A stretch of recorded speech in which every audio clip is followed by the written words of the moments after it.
Valentina Cross had killed enough people to know exactly what fear looked like. She'd seen it in rival alphas begging on their knees in the back rooms of Iron Wolf territory, in traitors dragged down concrete stairwells, in grown men collapsing under the weight of her pheromones.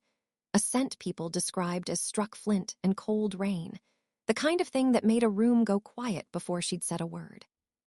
But the moment that actually froze her blood happened in her own kitchen garden on a Tuesday evening, and it didn't involve a single gun. Valentina ran the Iron Wolf Syndicate out of a converted shipping warehouse in Red Hook that no zoning board had ever successfully inspected. She was a dominant alpha, feared across 3 boroughs, the kind of name people lowered their voices to say. 14 months ago, her wife had died in what the coroner ruled a drug overdose. Valentina had never once believed it. Since then, her whole life had narrowed down to 3 things: work, violence, and her twin sons. Leo and Nico were 9. Identical faces, opposite temperaments, Leo watchful and sharp-tongued, always counting exits. Nico soft-spoken, prone to nightmares, terrified of unfamiliar alphas ever since a kidnapping attempt outside their school the previous spring had ended with 2 bodyguards dead on the sidewalk. Neither boy had laughed much since their mother's funeral. Nannies quit within weeks, some because of the danger, most because the boys made it clear they weren't interested in being managed by strangers. Then Kira Thorne applied for the position, and everything about the interview should have disqualified her. No employment history before age 17, no next of kin listed, an Omega registration filed in Berlin instead of anywhere Valentina's people could easily trace. Valentina hired her anyway, because 3 weeks earlier, at a chaotic school pickup where a rival family's enforcers had accidentally surrounded the twins' car, it had been Kira, then a stranger doing a trial shift, who'd crouched in front of a hyperventilating Nico and released the faintest thread of Omega calming pheromone. Not sweet, not performative, just steady. Nico had stopped shaking in under a minute. That was enough for Valentina to take the risk. Now Valentina stood in the doorway of the garden shed, staring at something that made no sense at all. Kira had a wooden practice knife pressed to Leo's throat. Nico stood behind her, gripping Kira's wrist in a 2-handed lock, exactly the way trained operatives disarmed an attacker from behind. "If someone bigger grabs you like this," Kira said, calm as a woman discussing the weather, "don't fight the blade first. Control the wrist. Fast." Leo twisted sharp. Nico shoved upward. The practice knife dropped into the grass. Both boys laughed, real laughter, unguarded, the kind that had gone missing from this house for over a year. It hit Valentina harder than a bullet. "What?" Valentina said slowly, stepping into the shed. "Exactly are you teaching my sons?" The temperature of the room changed instantly. Kira's head turned a fraction, not fear. Assessment. She shifted her weight, angling herself between Valentina and the boys while drifting, almost casually, closer to a pair of pruning shears on the workbench. Combat instincts. Interesting. Leo saw his mother first. His grin vanished. Nico dropped his eyes. Kira set the wooden knife down without hurry. "Self-defense," she said. "Basic disarming technique." "They're 9. Would you rather they stay helpless?" The answer irritated Valentina precisely because it was true. Last spring's attempt had left both boys flinching at car doors for months. "You're an Omega working as a nanny. Where does a nanny learn military disarming?" "My mother taught me." Kira met her eyes directly, no lowering of the gaze, none of the automatic submission most people offered a dominant alpha's pressure. She didn't believe Omegas should stay soft. Leo edged closer to Kira. "Can we keep going later?" Valentina almost said something about that alone, her son asking permission from someone who wasn't her. Kira only nodded once. "Homework first." The boys shuffled out, though Leo paused at the door. "Kira says if we know how to fight, nobody can ever take us again." Valentina watched them disappear inside before turning back to the nanny. "You're getting attached." "They're children. They're scared all the time. That's not attachment, that's..." Kira caught herself, exhaled. "They deserve to not be helpless. That's not the same as me getting attached." "I think you're protecting them like an operator, instead of a caretaker." Silence filled the shed. Most people feared Valentina crossed too much to speak to her this plainly. Kira just stood there in gardening gloves, unbothered, like she hadn't just needled one of the most dangerous women in New York. Valentina stepped closer without meaning to. Kira's scent thickened in the small space, something dark, unusual for an Omega, more stormfront than flower garden. Valentina's alpha instincts stirred, unwelcome and immediate, something territorial waking up low in her chest. Kira noticed. Her breathing shifted just slightly. "You should be careful," Valentina said quietly. "A dominant alpha losing control around an Omega doesn't usually end well." "Then it's a good thing," Kira said. "You still have control." That answer stayed in Valentina's head long after she left the garden. Part 2. What the cameras saw. That night, alone in her office, Valentina reviewed the house security footage. At 2:14 a.m., Kira entered the twins' room after Nico woke from a nightmare, sat between the boys and rubbed slow circles against his back until his breathing evened out. "You're safe," she murmured. "Nobody's taking you anywhere." Then at 3:40 a.m., something stranger. Kira left the room, changed clothes, and exited through the side garden door. Valentina leaned toward the monitor. The Omega moved through the property with silent, professional precision, checking blind spots, camera angles, the weak point in the eastern fence line. The way someone trained for exactly this kind of work moved, not the way a nanny wandered. Then she pulled a compact pistol from beneath her jacket, checked the load, and disappeared into the tree line for 11 minutes before returning like nothing had happened. No ordinary caretaker carried a sidearm. No ordinary Omega cleared a perimeter like a soldier. Valentina replayed the footage twice, then said to no one, "Who the hell are you, Kira Thorne?" By the following afternoon, 3 separate contractors hired by Iron Wolf's intelligence arm had failed to crack Kira's background. Everything about her looked clean, which was itself the tell. No school records before 17, no verified family, an Omega registration filed abroad, fingerprints that triggered an encrypted firewall the moment anyone queried an international database. Which meant one of 2 things. Kira worked for a government agency, or someone powerful was hiding her. Neither belonged inside a house with Valentina's sons in it. Her second-in-command, a scarred beta named Delacroix everyone just called Del, dropped a thin folder onto Valentina's desk that evening. One of our old contacts in Marseille recognized a surname buried under the alias, Marisol Reyes. Valentina looked up sharply. Reyes ran arms and logistics routes through the Mediterranean about 8 years ago, officially died in a failed deal outside Tangier. Unofficially, she was sold out. Del slid over a photograph, a tall, hard-eyed alpha woman standing beside a teenage Omega. Younger, thinner, unmistakably Kira. "She had a daughter," Del said. "Trained personally against pretty much every other family's objections. Most syndicates think a combat-trained Omega is a liability." Reyes disagreed. "My mother didn't believe Omegas should stay soft." "Who sold her out?" Valentina asked. Del hesitated, then produced a second photograph, and Valentina's blood went cold looking at it. Diane Kessler, Valentina's aunt. A respected policy consultant with connections through half of Albany, the woman who'd stepped in and stabilized Iron Wolf's political exposure after Valentina's mother died, the woman Valentina had trusted for most of her life. "Impossible," Valentina said. "She was at the Tangier meeting 3 days before Reyes died. That's not proof by itself." Del laid down a third document. "But this is encrypted transfers, shell accounts, military-grade shipments routed through offices tied to Diane's consultancy." Valentina stared at it in silence, hating that it fit too well. For years, Iron Wolf operations had leaked at exactly the wrong moments, rivals somehow knowing shipment routes, safe house addresses, timing. Valentina had always assumed corruption inside the department that handled their political cover. She had never once considered it might be sitting at her own family's table. "Keep digging," she said. "No mistakes." "And Kira." Valentina's eyes went back to the paused security frame, the Omega checking a fence line in the dark like it was second nature. She walked into my house carrying enough secrets to get herself killed. I want to know why. Part 3, the first attack.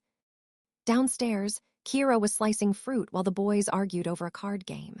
Nico had started talking more this week. Leo had actually laughed twice. Both of them orbited Kira constantly now without seeming to notice they were doing it, and that terrified her more than she wanted to admit, because attachment made people slow, and slow people got killed. She'd learned that in Tangier, watching bullets tear through the only family she'd had left. "Come to field day tomorrow?" Leo asked, climbing onto a stool.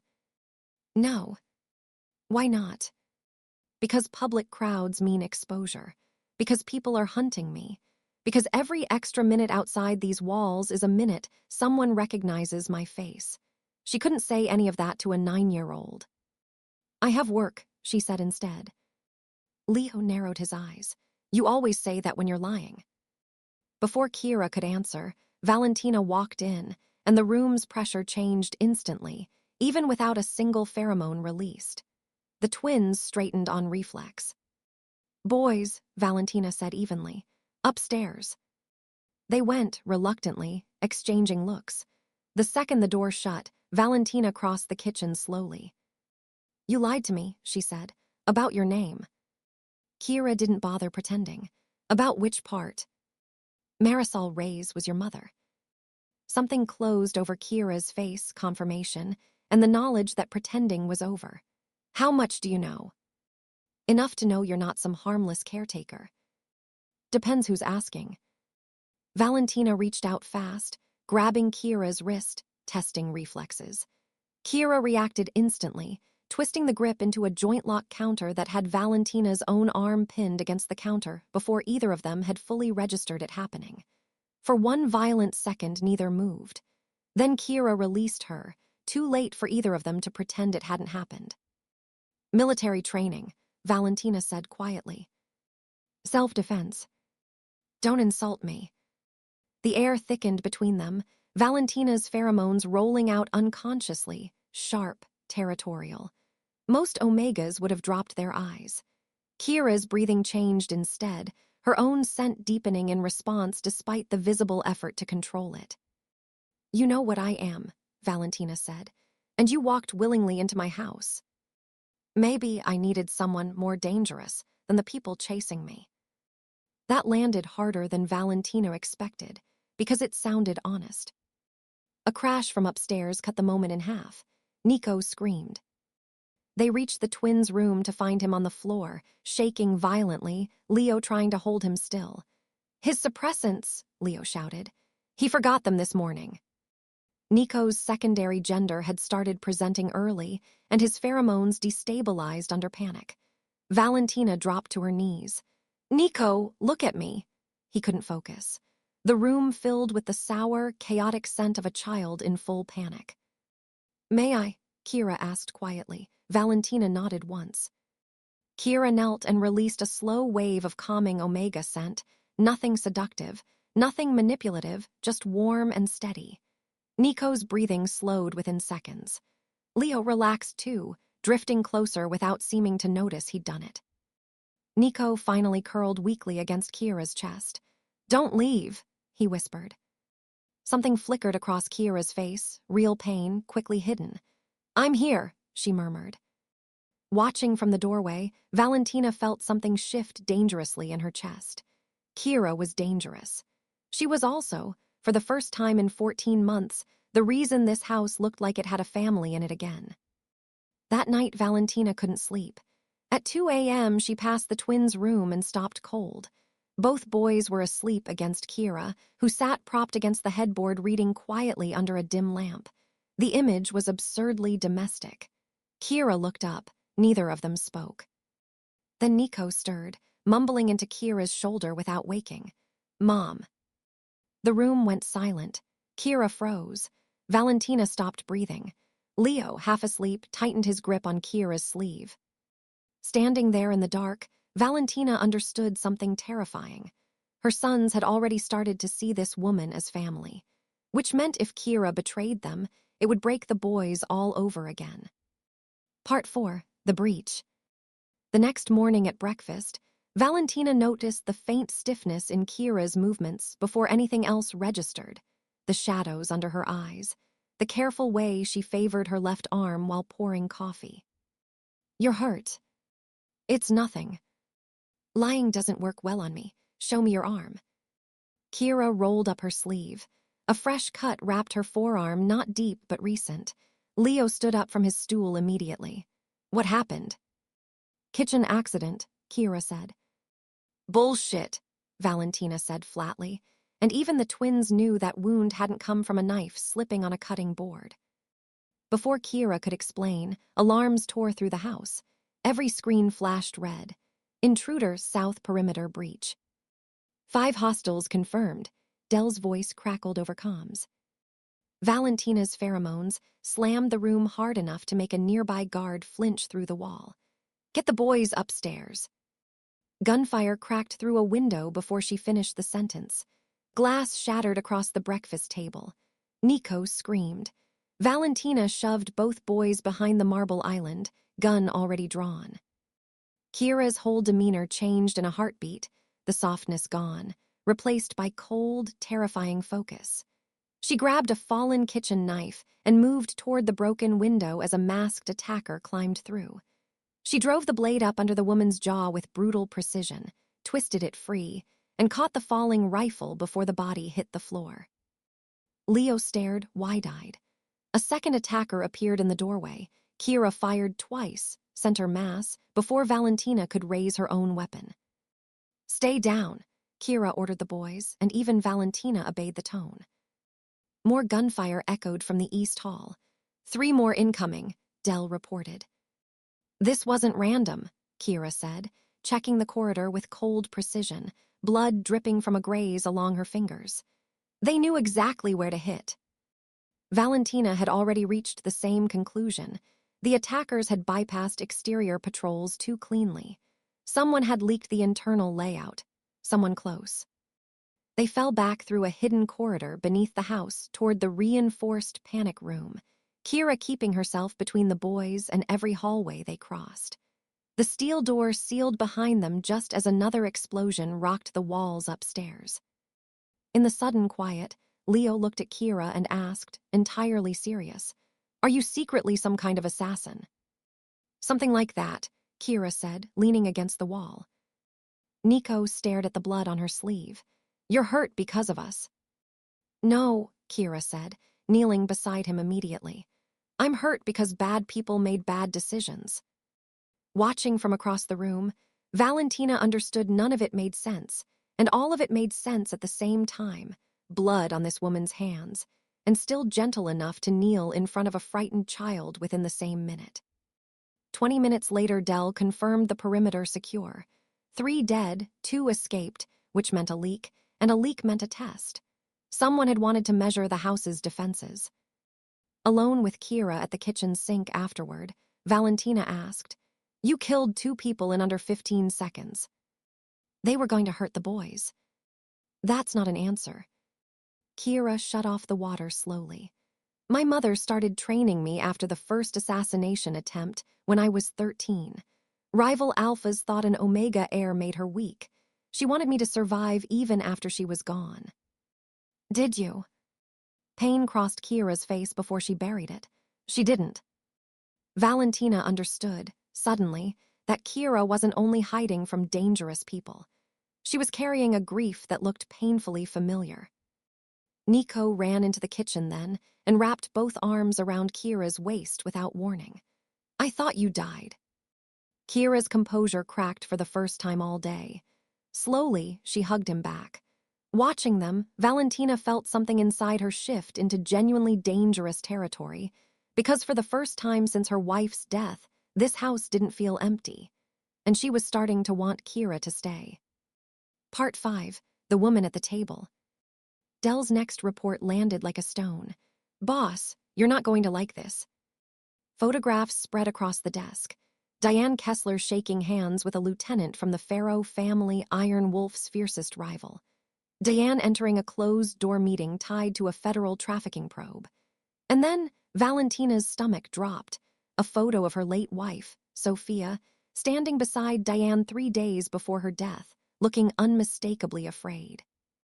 "They met privately," Valentina asked, voice flat. "We think so. There's more." Dell hesitated. "The accident report on Sophia's car was altered. The brakes didn't fail on their own." Silence. For 14 months, Valentina had blamed herself, if she'd driven her, if she'd canceled the meeting, if she'd stayed home. Now rage burned through her so completely it was hard to breathe. "Diane," she said, not a question, a promise. That evening, alarms flared again, not an attack this time, but a car at the front gate. Dell checked the feed and went pale. Diane Kessler just arrived, with a federal security escort. Valentina found her aunt standing in the wrecked front hall like the night's chaos was simply an inconvenient meeting. "I heard there was trouble," Diane said smoothly. "Funny timing. You sound paranoid. You sound guilty." Diane's eyes swept the shattered windows. "You've gotten reckless. Harboring dangerous people in your home, Omega's tied to international networks, no less." "You mean Kira Reyes?" For the first time, something shifted behind Diane's composure. "You know who she is." "I know enough." Valentina stepped closer, close enough that the escort officers stiffened. "You sabotaged Sophia's car. You've been selling Iron Wolf's roots for years, and now people are attacking my sons in their own home." Diane's mouth curved, cold and small. "You were always too sentimental where family was concerned." Valentina hit her before the sentence finished landing, hard enough to send her aunt into the staircase railing. The escort raised weapons.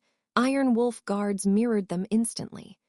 Dell shouted for everyone to stand down while Valentina hauled Diane up by the collar. "You used my wife," Valentina snarled. Diane wiped blood from her mouth, unbothered. "I protected our future. You became weak the second you had children. So you killed her." "I preserved what mattered." Diane's smile didn't waver. "Sophia found out about the trafficking routes. She threatened to expose everything, the same way Marisol Reyes did. Funny how that worked out for both of them." Rage exploded through Valentina hard enough that her pheromones flooded the hall. 2 of the escort officers dropped to a knee involuntarily. Then, from the top of the stairs, a voice cut through it. "That's enough."